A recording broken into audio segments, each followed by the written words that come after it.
Hi, I'm Jason Weaver. Did you know cats only land on their feet if you drop them from a certain height? Because I didn't.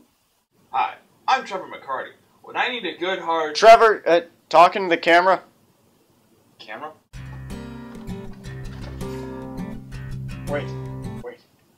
There's another way. But... See, this way I win. What?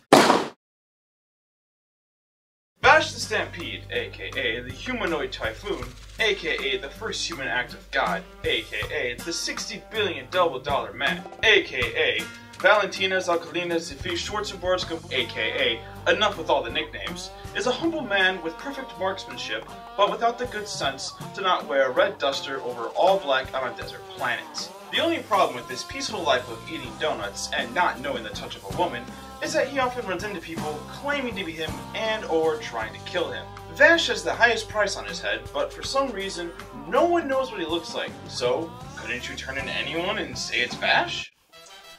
I'm here to collect the reward for Vash the Stampede. Okay. Where is he? Here he is! No, I'm not! Think about it. That's exactly what Vash would say. My God, it all adds up! Here's all the money in the world! I'm gonna buy so many lottery tickets with this! Vash's too many names come from his tendency to leave crazy amounts of property damage in his wake. So much so that the Bernardelli Insurance Society sends the two most conservatively dressed women in all of anime to investigate and make sure those crazy hicks aren't making up wanton destruction. Millie and Meryl are shocked to find that Vash is a gangly, childish dork who would give you the codpiece off his elbow. Pardon me, but I was under the impression that he was a... Except that one time. They follow him in spite of Meryl's utter denial, have some laughs, and there was probably something about Vash's pacifism being tested in a society that is very pro-Second Amendment to say the least, but I was too busy laughing at how silly most of the villains look to notice. The threesome eventually becomes a 4G, gaining a traveling priest who loved children before it was creepy, Nicholas D. Wolfwood. He and Vash become fast friends due to them being incredibly similar, except Wolfwood is perfectly fine capping a bitch that needs to be put down. Holmes.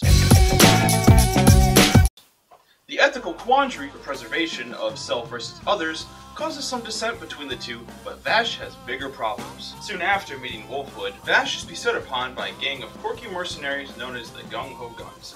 Coincidence? I think not. I demand answers, Obama! The Gung Ho Guns are led by a telepath with some sort of spiked shoulder tumor named Legato. That is, the man is named Legato, not his protuberant acromion. Shoulders don't have names. What's wrong with you? After a few guns are dispatched by someone else or Legato because Vash can't bring himself to crack even the evilest of skulls. Pardon me, but I was under the impression that he was a... Except that one time, Legato's brain magic forces Vash to take up arms against the moon. This calls for a flashback! Vash isn't a human, he's a plant! He had an evil plant brother! They lived on a spaceship meant to take humanity's sickles to a new planet and were singled out for abuse despite having lived on the ship just fine for a full year prior, resulting in the death and insanity of all the human crew members, including Vash's joy to the world, Mommy Jesus! Vash and his brother Knives spent years wandering the desert, doing what amounts to 10 years of... Don't kill them! No! Come on, stop it! I wanna! Please? Pimpin! Knives created two revolvers from a downed ship that, when combined with him or Vash, become mega ultimate super crazy exploding super guns capable of eradicating any small scale civilization that has it coming. Coming. So I'm coming day and night. Vash stole the guns from Knives, and instead of getting rid of them or breaking them so they can't hurt anyone like a smart little pointy man, hung on to them until Knives hunted him down, shot off his arm, took his gun back, and made Vash make City go boom. Legato, it turns out, was working for Knives the whole time, trying to force Vash out of not very good height. As Legato and Knives run out of one-note villains to throw at Vash, Wolfwood reveals he too is a Gung Ho Gun. Every time I say it. GHD, or no. Wolfwood has been won over to the side of killing the right people by Vash, or maybe because he boned that Millie chick. Coming. With no more HGH to go around, this shot up Wolfwood wanders into a church, declares his manliness, and dies. Legato, with his mind control powers so bright, hopes to make Vash kill him one night. He mind controls a town to kidnap the 2 girls and threatens to kill them if Vash doesn't kill him like Knives wants him to, because Vash will hate Knives even more and have an easier time killing him without a psychic Superman bodyguard. Vash pops Legato's head juices and later marches off to face Knives face to face.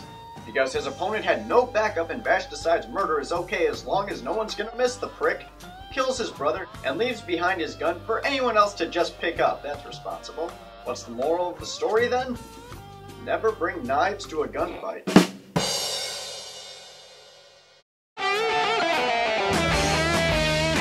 A bumbling goofball who, it just so happens, kicks more ass than the guy who decided donkeys should replace soccer balls. Gee, I wonder how this guy got so popular with the anime fans. But he is so endearing and conflicted and all those interesting things that makes him harder to make fun of, so next.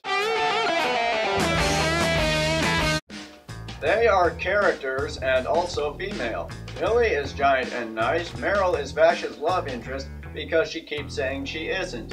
They are there to be 1.5-dimensional audience surrogates and play Scooby-Doo even though episodes work just fine when they aren't there.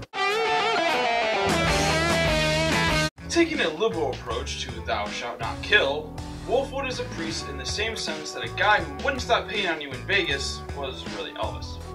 His need to protect, coupled with his shoot first, reload, then shoot again mentality, makes him a nice enough ball of inner conflict that eventually causes his downfall.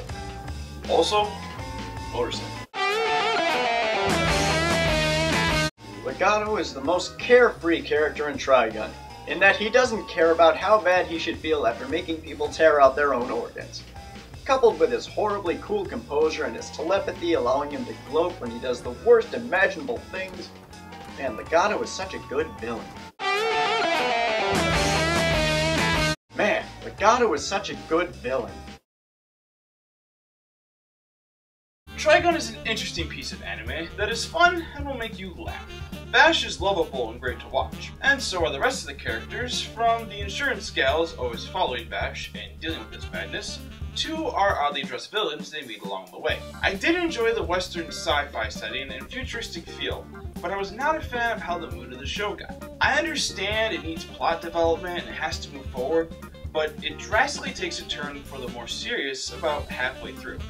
It was pretty abrupt and messed with the flow of the show. In the end, I still love Trigun and enjoyed it all. You just have to be able to look over a mid-season mood swing. Trigun is so jarringly inconsistent in tone and quality at times that Whiplash almost doesn't do it justice.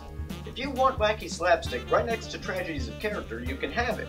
But if there isn't a credible transition between the two, then the emotions come off as forced or have to be ignored entirely, because the viewer has to be braced at all times for someone to die horribly or make a funny face, taking them further out of the experience and taking focus away from some pretty damn good main characters. I also feel the need to add that Trigun really does get its act together in the last batch of episodes. Not enough to be worth it in the end, but I can respect that it tried. Hi, welcome to Jason Tries to Convince Trevor that Vash the Stampede killed a man. He didn't kill him. Yes, he did. He snapped a man's neck. Yes. It was horrible. For those of you who are not aware, we were talking about episode 3. He still did not kill him. How so? Well, as you can see, Vash had the other guy's arm behind his back in a hammerlock, and the sound that you heard could have easily been Vash breaking his arm. But then why would he snap the man's neck to the side? The other point is that he could have easily collapsed from him snapping his neck, but not killing him. It could have rendered him unconscious. Do you have any idea how difficult that is to do? But if you do it carefully, like Vash, since he doesn't kill, he could do it the right way without hurting. Why would Vash the Stampede risk something like that if he cares that much about human life? I'll show you how it's done. How it's done? Yes. You think you know? Yes, I do. We'll be right back. And we're back! I'm doing something I will wholeheartedly regret. Alright, ladies, gentlemen, fellow otaku. Don't group me with them. I'm going to show you how to properly knock out a man without killing him.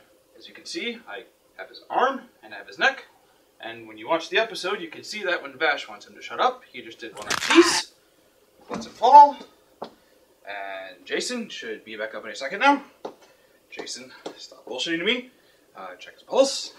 And there isn't one. Okay, I swear to God, he's just unconscious. He'll be back next episode. Don't panic, Ron. Don't call the cops. Let's go.